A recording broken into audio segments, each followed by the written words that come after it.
Hey everyone, welcome back to another pixel art video. My name is Jesse, and I work on and off as a professional freelance pixel artist, and also regularly do pixel art for my own personal projects. I've done another video on 5 beginner pixel art mistakes, so if you'd like to go learn about those, feel free to check that out before or after. But in this video, I want to talk about 5 more beginner mistakes that I typically see. Whereas the last video had a strong emphasis on shading and the more creative aspects of pixel art, this video will cover issues related to sprite assets, especially for games, and the proper way to display and plan them. Consistency is going to be a very important concept in this video, and almost all of these issues are sort of tied to that in one way or another. I'm going to go over why these 5 beginner mistakes are a problem and how we can correct them. So let's get started.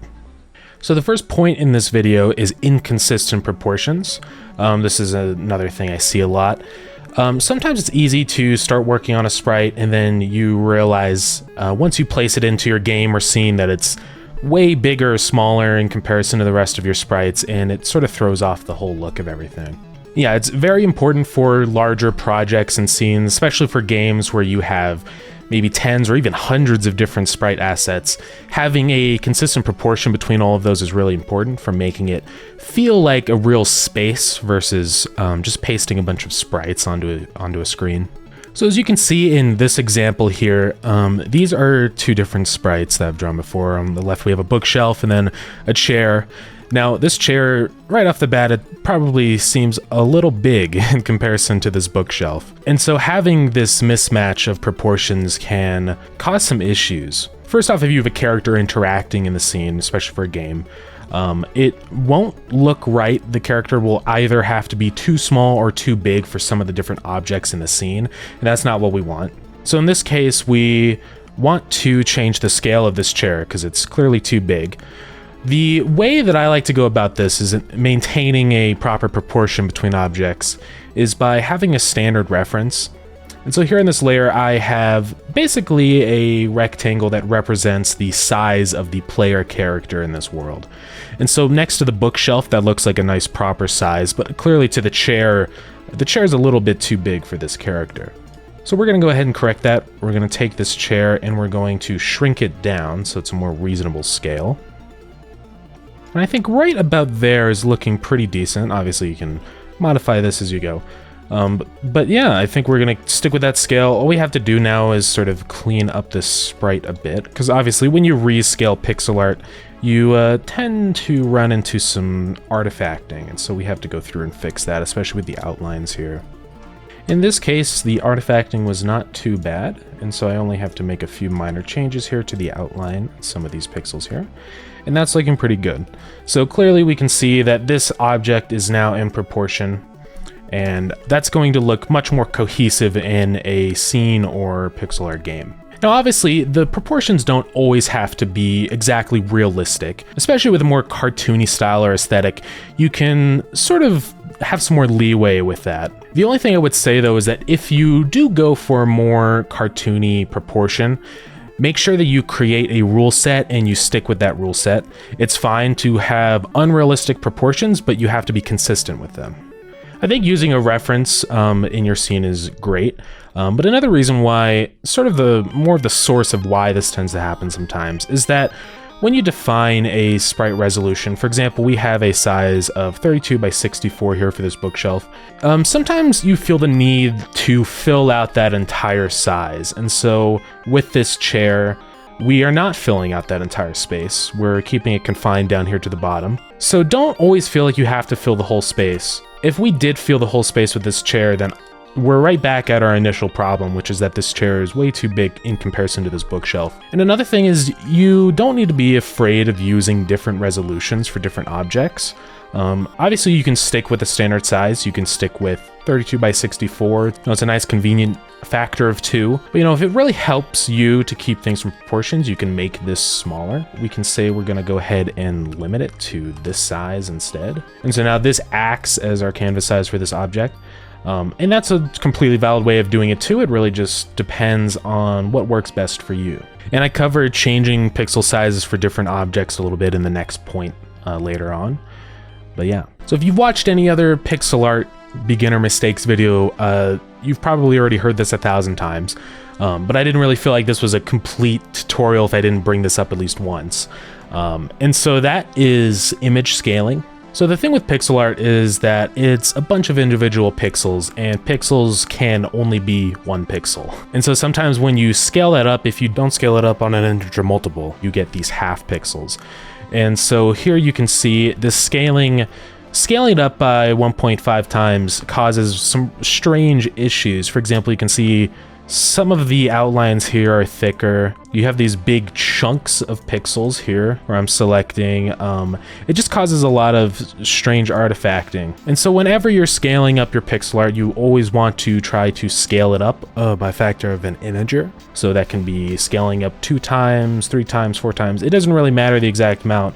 Just don't ever scale it with a decimal. So you don't want to scale by 1.5 or 2.5 because you will start to run into issues with that. And another thing to bring up with this, it's not exactly the same as scaling, but it's sort of a similar issue. And that has to do with pixel perfect camera movement. And sometimes we can get this exact same effect if we're moving pixel art across the screen and using fractional numbers, because this pixel here, on the screen, it can only be this pixel or this pixel. And so when it's positioned between both of these, you end up getting these artifacts like this, where it just extends it out, and it doesn't look very good. And so if you also want to avoid that, you can either use a large screen resolution, or you can utilize pixel perfect camera movement, and that will snap the pixels of your image to the pixels on your screen or the pixel resolution that you defined in your game. And so straight on to the next point here, another issue I see a lot are mistakes that are related to choosing resolutions. It's really important to be consistent with your resolutions, and sort of what I mean by that is that everything should be the same pixel size. And so if you have an object, one pixel in one object will be the exact same size as another pixel in another object. So as you can see in this scene here, we have this object here, and while it fits the style and colors of our scene, you can see that each pixel on this object is twice the size as everything else. And so you get this weird effect where it almost looks like it's maybe closer to the camera, but it's pretty obvious that there is something off about how this looks in the scene. And so we want to fix that. So this sprite was a 16 by 16 sprite that was scaled up to 32 by 32. Typically when working on a game especially, or any type of pixel art, you don't want to mix and match scaling. If you scale something up by a factor of 2, you want to scale everything up by a factor of 2. Otherwise you get this weird mix and matching of pixel sizes. So we're going to go ahead and redo this sprite. Typically, in this case, it will be easier just to completely redo it instead of trying to adjust this one since the pixels are all off. So I'm just going to paint in the general shapes here. And this is another thing I do like to do sometimes. I like to paint in a completely different color initially. And not related to this point, but for me that just gives me some more contrast and I find it easier to see the shapes. So I've painted out the highlights. We're going to make a darker color here. And we're going to fill in that mid-tone. Now we have this new shape here. We're going to also go ahead and color this now that we have the general shape here done. So I'm just going to take a few of the colors here. We'll replace this highlight. We'll go ahead and paint in some of these more shiny areas right now. Also have our darker shadow color, so we're going ahead and do that too. This is the side that's facing away from the light. I did talk about sort of this shading technique in the previous video, so of course feel free to check that out if you'd like to learn a little bit more about how I'm going about shading this. Now that is looking pretty good for the overall shading. We're just going to go ahead and do an outline really quick, and then the sprite will be redone.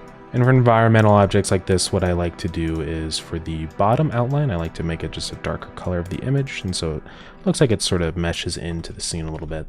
Also going to give this just a quick shadow, not necessary obviously, but I think it will incorporate this into the scene just a little bit better. And that is our sprite redone, and so you can see when these pixels are the same size, it matches much better in with the rest of these sprites here in this environment. So this is the concept of bigger objects need to have a bigger resolution. So if we have a large rock like this, if we have a 24 by 24 tile size, If this rock is larger than that, then we need to pick a resolution larger than 24 by 24. So if we were to have a house over here, say for example, if we want to keep it in proportion, like talked about in the last point, then we will need to pick a relatively large area, almost something like this maybe. And as you can see, this is a pretty big resolution. This is 144 by 120 pixels. And this kind of goes into the next thing I want to bring up, which is that it is critical to pick a screen size that you can manage. Because once you start getting these big objects with high resolutions, it takes a lot of work to draw them. So you really don't want to go too big with the screen size or individual objects. And especially if you're getting that big with the objects, you might as well just draw them normally, because you start to almost defeat the whole idea of pixel art, which is that it is a low resolution art form. Yeah, big sprites take way more work. The problem with larger sprites is that you might scale the resolution up by 2, but the amount of pixels in that image is going to scale up by 4. And so it quickly shoots up how many pixels you have to take into account, and it takes a lot of work. So typically it's best to pick a resolution that is the smallest you can manage while also still showing off the details you want. And there's no right or wrong resolution to pick. I personally like 16 by 16 for most general types of sprites, but you can really pick anything you want. Just make sure it's something that you can feasibly do. I'm not saying that you can't do high resolution pixel art, because there are plenty of people who specialize in that even, and it looks great. Of course, as with anything, pixel art is an art form, and you can break the rules with art. That is kind of one of the big things about it. But generally, I recommend starting with smaller image sizes, not too small, but a nice in-between, so that you can get more familiar with the process of creating pixel art before you tackle something that might take a lot longer than you expect. So on to the next issue I see a lot, and that is rotating pixel art. I'm sure you've also heard this too, but again, I want to cover every single point here. So pixel art does not rotate very well. As you can see with this example, it looks completely normal when we have it straight up and down, this ketchup bottle. But as soon as we rotate it, we start to get all sorts of artifacts. First off is that rotating, you can only rotate it at specific angles before you start to get jaggies here. And so right off the bat, you're very limited by the amount that you can rotate your art in the first place. Second is that when you rotate it, it rarely ever looks normal. A lot of times you get breaks in your outline, the colors sort of get blurred together. It's just a mess. And so we want to avoid rotating our pixel art as much as we can. Obviously, for games especially, there are cases when you really have to rotate your pixel art. And in that case, I recommend redrawing the sprite once you rotate it. I think an example that really showcases this is the spinning hammer that I drew a while back. As we can see with the one where I redrew every single frame of the rotation, it's fine. It's not great. You know, we want to avoid rotating if we can, but in this case, I think it is the best way that we can go about rotating it. And then we have this other example here, and this is the same hammer, but instead of redrawing each frame, we just rotated the pixel art and left it as it is. And as you can see, as this rotates around, there are plenty of issues with the outlines and the colors, and so this is really not the right way to go about rotating pixel art. One other option, if you really need to, is you can scale up everything first. Obviously, this might not always work because you have to make sure that you have a really big resolution on your screen. You know, I recommend anywhere upwards of 720p, ideally 1080p at least. And then we can rotate that, and since it's such a high resolution, you don't notice all this artifacting. And so that's another way you can do it. I think it really depends on the style that you want to go with, because if you redraw each frame, I think that's a more true to form of pixel art. But obviously, pixel art's an art form. So it's really up to you which one works better for what you want and for your own project. There's no right and wrong way picking between these two, but that is up for you to decide. Now, the last issue I want to talk about today in this video has to do with using multiple perspectives at the same time in your pixel art. And this is something you really want to avoid because it becomes immediately obvious when something is out of perspective. And having a lot of perspectives that don't match and don't fit in with each other, the art starts to look really confusing because you're not really sure which angle you're looking at this. And so this is the tree sprite I did in the last video, and this sprite is clearly designed for a side view. So there's plenty of different perspectives that you can choose for your pixel art. You have a side-on view, you have a top-down view, you also have a bird's eye or a straight-down top view. Then we also have the isometric perspective, which is a little bit different from the others, and that is all rotated on a 45-degree angle. And so all of these are great. There's plenty of art that looks great in all of these different perspectives, and the one that you want to choose for your project is completely up to you. It's not super important with just a regular pixel art scene. There are some different things to consider when you are creating a game with different perspectives in mind. Top-down view is pretty easy for games because you don't really have to worry about a lot of programming.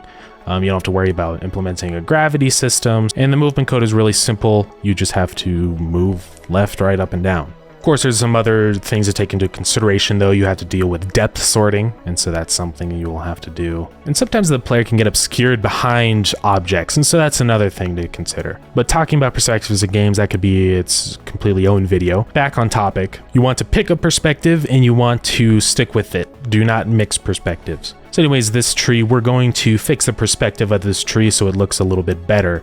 So as we can see, this is a top-down perspective. Our rock, we can see the top of it.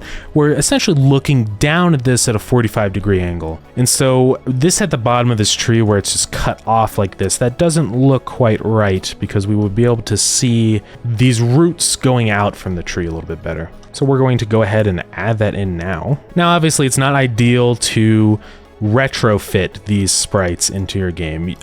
With all of these, really, you want to try to make these corrections at the very beginning and not later on, because all you're doing is creating more work for yourself, and we always want to avoid that. Another thing with top down is that since you're looking straight down at it, the trunk will appear a little bit shorter than it would in a side view, so we're going to shrink it a little bit here. And we're also going to move all of these leaves down as well, trying not to select most of the trunk here. So we're going to go ahead and fix a little bit of our outline. And so we can see this is much more integrated into the environment. That already helps a lot, just making that one change to the bottom of the tree. The other issue that comes up with this, though, is now our light source has changed slightly, because instead of casting onto the front of this object, it is now casting straight down. And so we want to go ahead and change that a little bit. We want to take some of these highlights and we want to remove the lower ones. And, again, this is why I definitely recommend doing this from the beginning, because having to retrofit a sprite not meant for a top-down perspective is not a good process. And while it doesn't look too bad, it's never going to look the exact same as one would be that was initially designed for this perspective. Then also the highlights here on our trunk, we have to sort of minimize some of that too, since the light would not be cast onto the side. I won't remove all of it, but we're going to minimize it, and we want to emphasize the highlights on the base of the trunk here. This is a situation where you could introduce a mid-tone between the highlight here and the mid-tone, a second mid-tone if you will, just to sort of blend this in a little bit, since now it looks a little sparse without those. Obviously being careful not to introduce too many colors because it can start to look a little strange. And we're also going to want to make this shadow a little bit bigger too. And this is looking good to me. We made a few changes, changed the base, so we're looking more down at it instead of on a side view. We moved the leaves down, so it's more like we're looking at the top of the leaves here instead of looking at them from the side. And then we also, doing that, have to change a lot of the lighting too, which is why I reiterate again, try not to ever do this. Retrofitting sprites into a new perspective is bad. So start with your perspective in mind. That's a very important thing. So yeah, that's going to be it for this video. A little bit shorter, but I just want to cover a few more topics. And one thing I want to make clear also at the end of this video too, is that like with all art forms, pixel art is subjective. And so while these are general mistakes, that I personally recommend avoiding in my personal solutions to them, there's plenty of great pixel art that break these rules as well. I'm not saying you should purposely break these rules, but if you find that breaking one of them better fulfills your artistic vision, then be my guest. Yeah, I hope I was able to provide some helpful info.